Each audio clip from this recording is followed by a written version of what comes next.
Naomi Williams was 21 when she met Daniel at a mutual friend's housewarming party in Ikeja. She was in her second year at the University of Lagos, studying mass communication and barely had time for parties. But that day, she had followed her roommate Amanda, her bubbly, ever-persuading best friend, just to relax and forget about assignments and lectures. Daniel had walked in wearing a simple white shirt and jeans, yet he looked like he owned the world.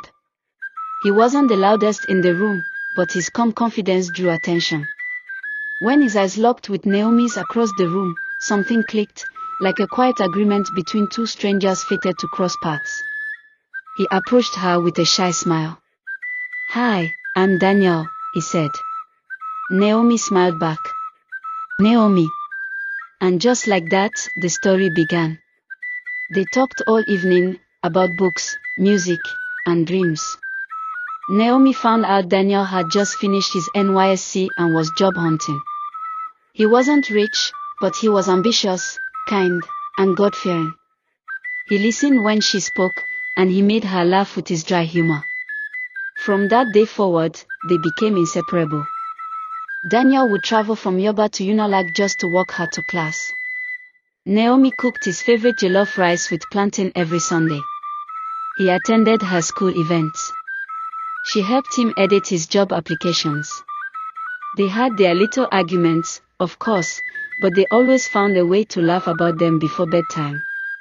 2 years into their relationship, when Naomi's father died suddenly, Daniel stayed by her side like a rock. He wiped her tears, held her when she broke down, and took night buses from Lagos Island to Suralere just to be there for her mother. That season sealed her trust in him. Everyone in Naomi's life knew Daniel. Her mother, her church friends, her Instagram followers, even Amanda, who had now become a family friend, constantly teased her, calling them Mr. and Mrs. forever. They celebrated birthdays together, built dreams together. Daniel would say things like, "One day, I'll build you a walk-in closet." Or, "When we move into our house in Lekki, I want the living room to be your style." Naomi believed him. She didn't care that he wasn't financially stable yet. She saw his future, and she wanted to be in it. When he finally got a job at a commercial bank, she cried tears of joy. It wasn't much, but it was a start. They planned everything together. He wanted to settle down by 30. Naomi was willing to wait. 8 years passed. 8 beautiful, trying, laughter-filled years. People asked, "When is the wedding?" Naomi would blush and say, "Soon." Little did she know, soon was a lie. A slow, painful lie dressed up in empty promises. Because just when she thought her forever was around the corner, her whole world was about to fall apart. It started gradually. A missed call here. A short reply there. Then came the late-night excuses. The "I'm tired" text. The cancelled dates. Naomi tried not to overthink it. She told herself he was just stressed. Daniel had just gotten promoted to assistant branch manager at the bank. The workload had increased, and so had the pressure. She gave him space, like a good woman should. But what she didn't realize was that space was exactly what he wanted. One evening, while on her way to surprise him at his Lekki apartment, Naomi stopped by Amanda's flat in Victoria Island. Amanda had just returned from a business trip to South Africa and invited her over for lunch. Amanda was Naomi's safe space. They'd been friends since 100 level. They shared secrets, clothes, jokes, and dreams. Naomi trusted Amanda with her whole heart. So when Amanda joked that Daniel looked too good to be single for long, Naomi didn't take it seriously. She just laughed. "I beg leave my man, oh," she said playfully. Amanda smirked and changed the topic. That day, Naomi didn't get to see Daniel. He claimed he had a late meeting. But the next few weeks began to feel odd. Daniel stopped calling as much. He started showing up late. He no longer mentioned marriage or teased her about their future kids. Naomi would cook and take food to his place, but it would sit untouched in his fridge. She bought him shirts. He barely noticed. On her birthday, he forgot to post her picture for the first time in 5 years. When she mentioned it, he said, "Does Instagram define our love now?" Her heart dropped. It was as if a fog had entered their relationship, and she was the only one trying to clear it. Her friends noticed the change. Even her mother asked, "Naomi, are you sure this boy hasn't found someone else?" Naomi snapped, "Mommy, please. Don't say that. Daniel would never do that to me." But even as she defended him, she was already crying herself to sleep at night. One night, Amanda invited her over again. Naomi was exhausted, emotionally drained and confused. Amanda poured her wine, comforted her, even gave her a new silk bonnet. "Men are scum, babe," Amanda said, stroking her back. Naomi chuckled weakly. "Not Daniel," she replied. Amanda nodded silently, too silently. Naomi didn't know she was sleeping in the same apartment with the woman who had already begun stealing her future. Then came the engagement. Daniel's engagement. To Amanda. The same Amanda who held Naomi when she cried about him. The same Amanda who used to say, "Don't worry, he'll marry you soon." Naomi wasn't told in person. She found out on Instagram. A picture, Amanda's hand stretched out with a diamond ring glinting in the sunlight. Daniel knelt before her, smiling like he'd just found heaven.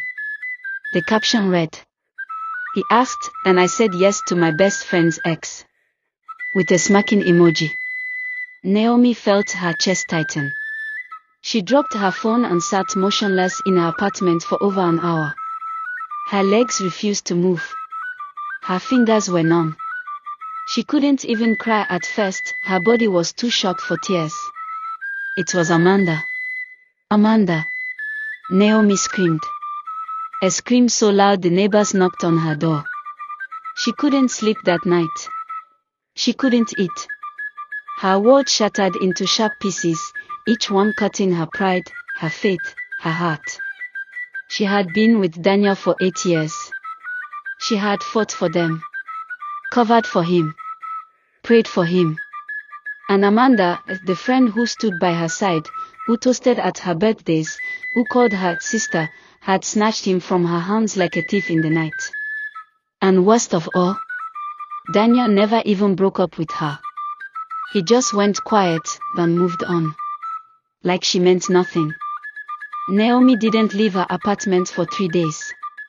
She turned off her phone, closed her curtains, and lay in bed, trying to erase 8 years from her heart like a chalkboard full of painful memories. She cried until her voice cracked. She vomited from the weight of betrayal. She hugged her pillow like it was Daniel's chest, screaming into it until sleep dragged her into broken dreams. Her mother came knocking on the 3rd day.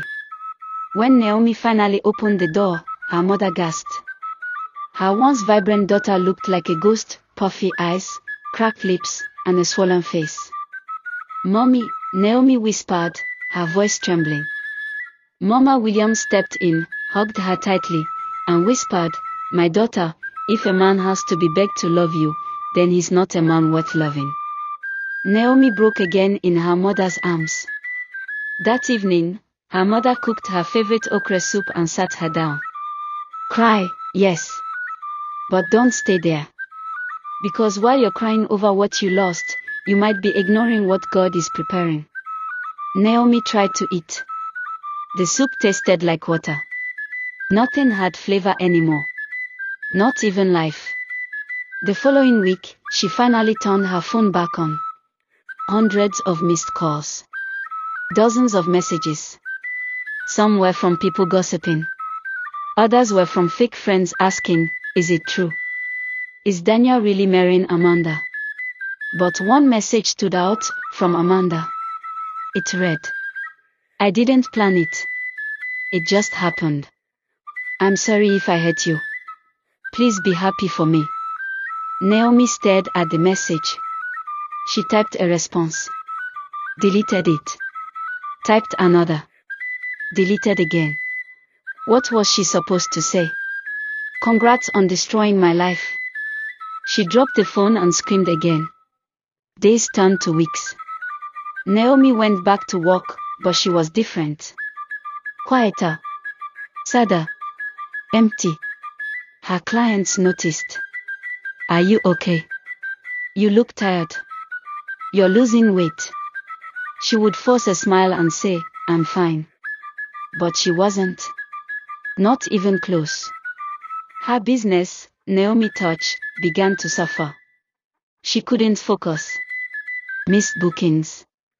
Made mistakes during makeup sessions.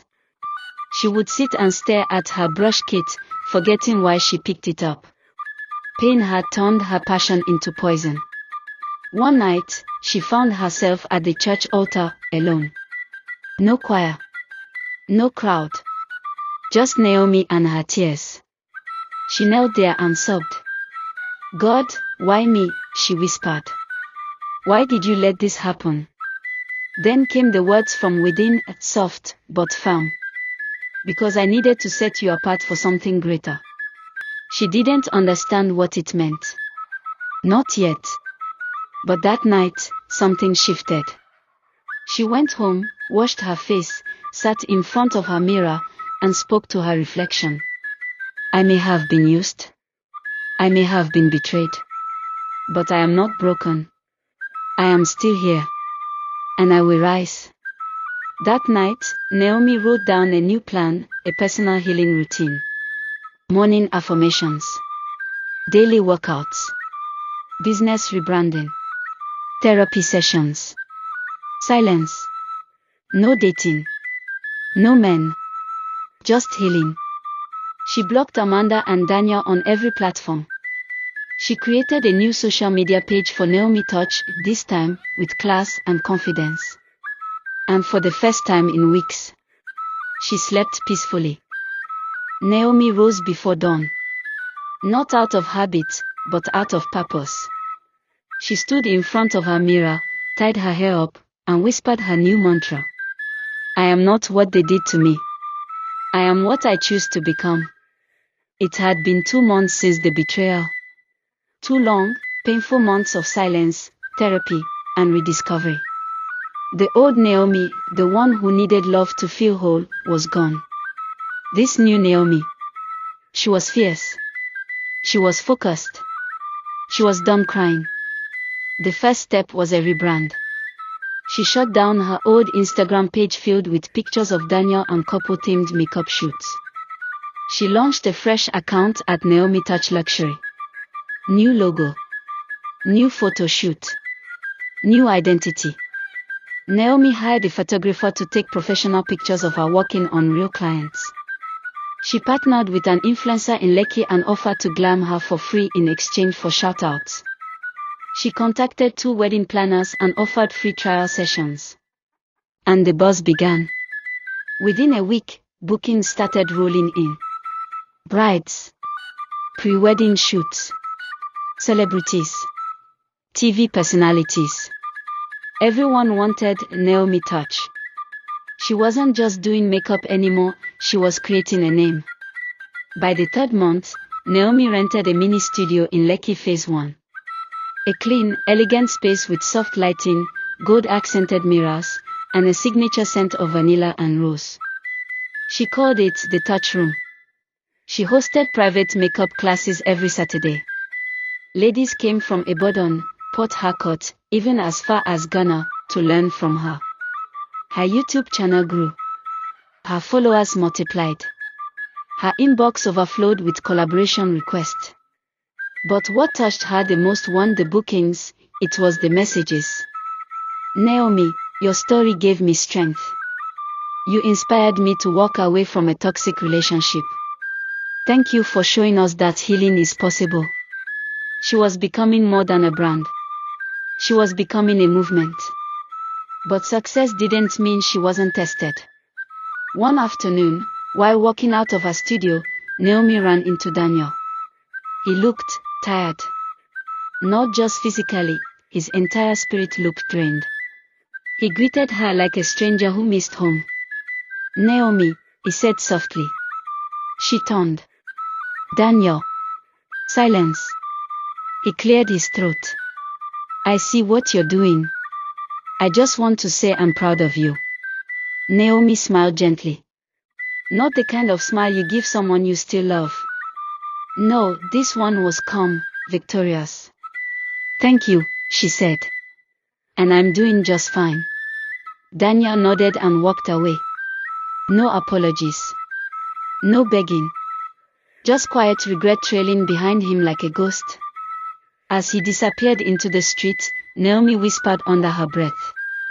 I hope she was worth it. Weeks later, Amanda showed up at Naomi's studio unannounced. She didn't come for makeup. She came with dark circles under her eyes and guilt bleeding from her skin. Naomi, please, she whispered. My marriage is a mess.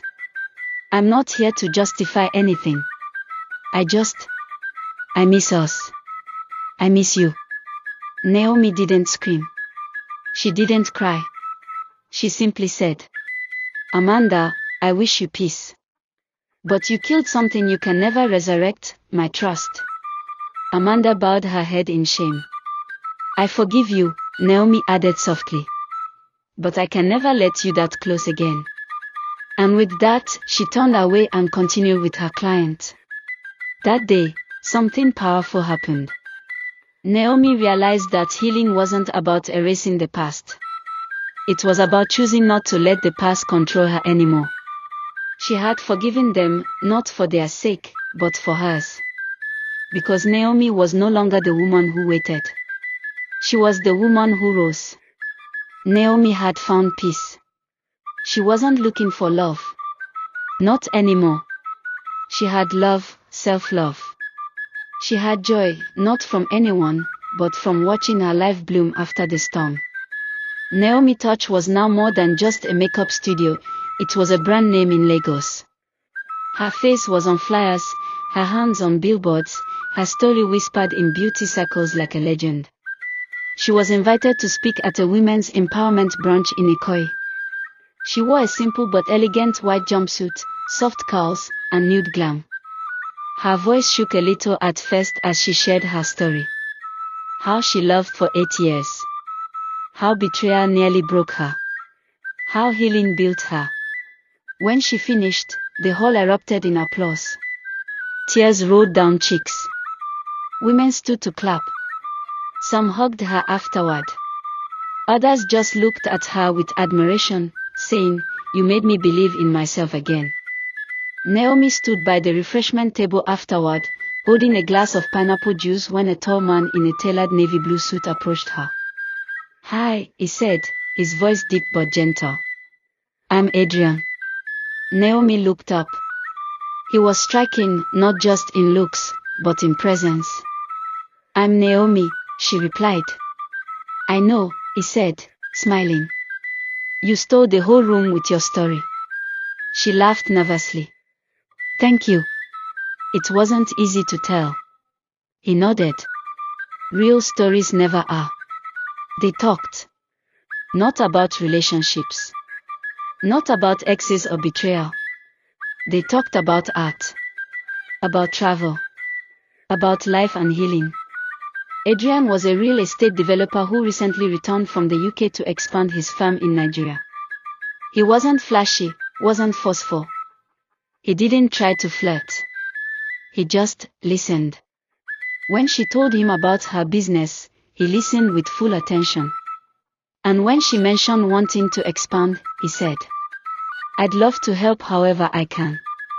Your brand deserves a bigger space. Naomi raised a brow, half joking. Are you always this kind to strangers? He smiled. Only to women who've walked through fire and still come out glowing. Something about him made Naomi pause. He didn't trigger fear. He didn't remind her of Daniel. He felt calm, steady, safe. They exchanged contacts. Over the next few weeks, they talked, no pressure, no expectations. Adrian would send her inspiring quotes in the morning. Sometimes he sent flowers, not red roses, but daisies and tulips with cards that said, "For the woman who turned pain into purpose." Naomi kept her distance at first. She wasn't ready. But Adrian never crossed boundaries. He respected her space, never pushed, never rushed. One day, after her studio's anniversary celebration, he showed up, not empty-handed, but with a customized wall art that read. She was never fragile. She was just learning how to roar. Naomi didn't know when her eyes welled up. He stood beside her silently. That night, she sat in her bed, staring at his text. "You deserve to be loved gently." And for the first time in a very long time, she smiled from her heart. Naomi had loved before, deeply, blindly, painfully. But this time, if love was going to happen again, it would happen on her terms. She made it clear to Adrian from the start. "I'm not rushing into anything," she said one evening as they walked around Freedom Park after her photo shoot. He nodded. "I didn't come to rush. I came to stay, if you let me." That sentence sat with her for days. She watched him closely. She studied the way he spoke to people, especially those who had nothing to offer him. He didn't throw money around. He didn't seek attention. He opened doors, paid attention, made time. Naomi tested him, not intentionally, but out of fear. She ignored his calls sometimes, replied text late. She wanted to see if he would grow impatient or give up. He didn't.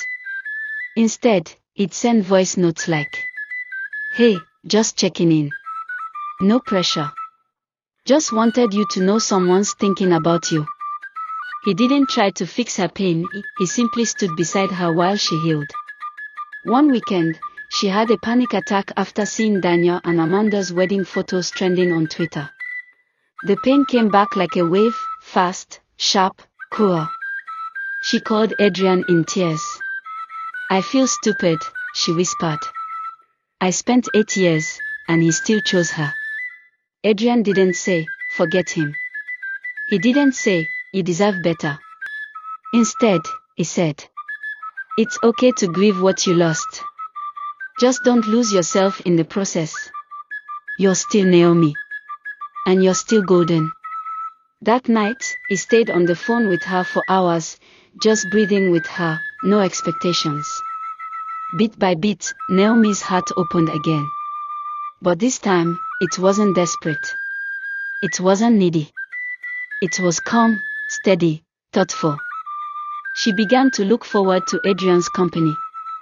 He would bring lunch to her studio, drive her to speaking gigs, take pictures of her when she didn't notice, and send them with captions like, "You in your element. A force." He even invited her to tour one of his new real estate projects, a high-rise in Lekki. "Pick one unit," he told her. Naomi laughed. "You're joking, right?" "I'm serious," he replied. "You said you've always wanted your own beauty school someday. Let's start here." She stood still. "Why are you doing all this?" she asked. Adrian looked into her eyes. "Because I don't want to be a man who waits to love you when you're whole. I want to be the man who stands beside you while you're becoming." Naomi's throat tightened. No one had ever said that to her. Not even Daniel, not in 8 years. This wasn't the kind of love that burns bright and dies out. This was the kind that simmered, steady, patient, safe. And for the first time in her life, Naomi felt it. She was falling. Not into chaos. Not into confusion. But into something peaceful. Something she could finally trust. The Naomi that stood in front of the grand mirror at the Touch Room luxury studio now was unrecognizable from the woman who once cried herself to sleep. Her smile had grown fuller. Her shoulders sat higher. Her eyes sparkled, not because of a man, but because she had finally found peace within herself. And yet, love had found her, quietly, respectfully, on her own terms. Adrian never tried to outshine her. He watched her build. He celebrated her wins like they were his own. And even in silence, he made her feel seen. It had been 6 months since they met, and though Naomi had fallen for him deeply, she was in no rush. This time, she wasn't looking for someone to complete her. She was already whole. But Adrian, he was a bonus she never saw coming. One bright Saturday morning, she stood before a full class of students, her very first intake for her brand new makeup academy, Naomi Touch Pro School of Artistry. A project she had only dreamt of when she used to sit on the floor of her one-room apartment in Suraleh, crying over Daniel. Now, she had her own branded academy inside the Lekki high-rise Adrian gifted her to lease at a discounted rate. Not as a handout, he believed in her vision and invested quietly, never once taking credit for it. As her students applauded her, Naomi looked around and caught Adrian at the back of the hall, standing quietly, arms crossed, a proud smile on his lips. After the event, he walked up to her with a bouquet of sunflowers, her favorite. "Congratulations, Professor Touch," he teased. Naomi blushed. "Thank you. I still can't believe this is real." Adrian stepped closer and held her hand. "You made it real. You didn't just survive, Naomi. You soared." Later that night, they sat on her rooftop balcony, sipping fresh juice, watching the stars. Adrian turned to her with something different in his eyes, not intensity, but quiet certainty. "I didn't want to say this too early," he began, "but Naomi, I've loved you from the moment you stood in that room and turned your pain into purpose. I didn't love your beauty first. I loved your fire." Naomi looked down, heart racing. She had prayed never to hear "I love you" from a man she couldn't trust again. But with Adrian, the fear wasn't there. Just warmth. "I love you too," she said softly. "But I won't lie. I'm still healing." Adrian smiled. "Then let's keep healing. Together." That night, there was no kiss. No drama. Just two hearts finally safe with each other. Months passed. Naomi's brand became a sensation. Her story was featured in a lifestyle magazine, From Heartbreak to Healing, Naomi Williams' Rise to Grace. She was invited to speak on TV, on panels, at women's conferences. Everywhere she went, women clapped not just for her beauty, but for her strength. And Daniel. Oh, Daniel had become a shell of himself. He was now divorced. Amanda had left him for a wealthier politician. The marriage that once trended on social media ended with a deleted account and a man too ashamed to show his face. One day, Naomi ran into him at a mutual friend's wedding. He approached her hesitantly, eyes heavy with shame. "Naomi," he said. She turned, looked him straight in the eyes, and replied, "Hi, Daniel." He sighed. "I don't even know where to start. I was a coward. I made the biggest mistake of my life. I thought I was chasing something better. But I lost the best." Naomi smiled, a real, gentle smile. "It's okay," she said. "You didn't lose me. You freed me." He blinked, unsure what to say. She continued, "I used to think you broke me. But now I know, you built the woman I was always meant to become." She turned and walked away with quiet confidence, her high heels clicking across the floor like punctuation marks in a victory speech. From across the room, Adrian was watching. She walked straight into his arms. He kissed her forehead and whispered, "Ready to go, Mrs. Soon-to-be?" Naomi giggled. "Let's go home." 1 year later. The sun shone softly through tall windows lined with white roses. The hall glowed with gold decor, and soft piano music filled the air. Naomi stood before a crowd of family, friends, and women who had followed her journey for years. She wore an ivory dress, elegant, timeless. Beside her stood Adrian, her peace, her partner, her answered prayer. As the officiating minister declared them husband and wife, tears streamed down her cheeks. Not tears of pain, but tears of victory. Naomi had been abandoned, used, rejected. She had walked through fire.